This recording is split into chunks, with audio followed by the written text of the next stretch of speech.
एक बार किसी एक व्यक्ति से कोई जुर्म हो गया, कोई गलती हो गई और उसे फांसी की सजा दे दी गई। तो दे दी गई। जब फांसी का दिन आया, उस दिन सवेरे उसे तैयार किया जा रहा था और जब उससे उसकी आखिरी इच्छा पूछी गई तो वो कहने लगा कि बस मुझे फांसी मत दो। कहने लगे ऐसा कैसे हो सकता है, तुमने गलती करी है, तुम्हें फांसी की सजा मिली है, अब तुम्हें फांसी की सजा तो लेनी ही पड़ेगी और कोई ऑप्शन नहीं है। तो कहने लगा नहीं, मुझे भले ही आप जला के मार दो, मुझे जहर दे दो, मुझे जो भी कर दो, पर वो जो गले में रस्सी डालोगे और जो मेरी सांस घुट जाएगी और जो वो है, बस वो दर्द मैं नहीं झेलना चाहता, मेरे को बहुत घबराहट हो रही है, मुझे कैसे भी मार दो पर मुझे फांसी नहीं दो। पहले तो उसे मना कर दिया गया कि नहीं, ये कैसे संभव है, रूल तो फांसी देने का ही है।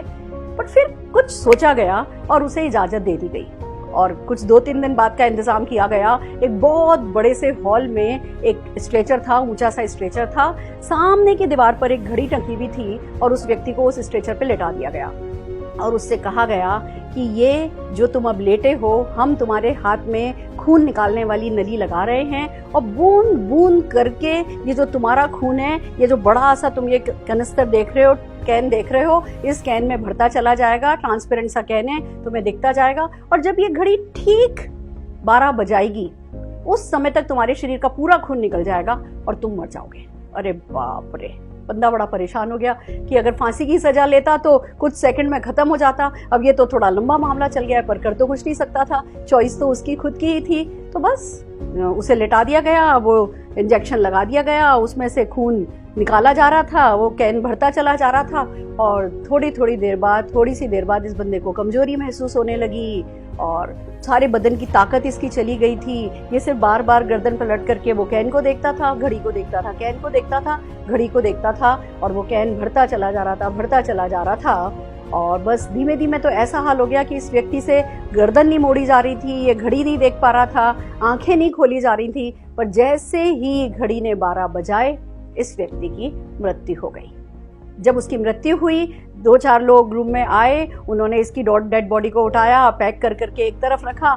जिस स्ट्रेचर पे इसको लिटा रखा था उसके नीचे एक दूसरा कैन था, उस कैन को निकाला और दोनों के दोनों कैन, एक कैन जो ब्लड से भरा हुआ था, एक कैन जो खाली कैन था, ले जाने लगे। तब पता चला कि इस व्यक्ति के शरीर में से एक भी बूंद खून की निकाली ही नहीं गई थी। इसको कहा गया था कि तुम्हारे शरीर से खून निकाल दिया जाएगा, पर इसके शरीर से खून नहीं निकाला जा रहा था। वो स्ट्रेचर के नीचे जो दूसरा कैन पड़ा था, उस दूसरे कैन से इस पहले कैन में खून जा रहा था और ये व्यक्ति सिर्फ ये सोच के कि 12 बजे तक इसके शरीर का सारा खून खत्म हो जाएगा, ये व्यक्ति सोच के ठीक 12 बजे मर गया।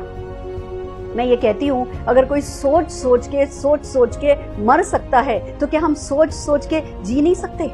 और अगर कोई सोच के मर सकता है, सोच के हम जी सकते हैं, तो क्या सोच के हम जीत नहीं सकते? क्या हम सफलता हासिल नहीं कर सकते? क्या हम सपने, अपने सारे ख्वाब, अपने सारे, क्या हम पूरे नहीं कर सकते?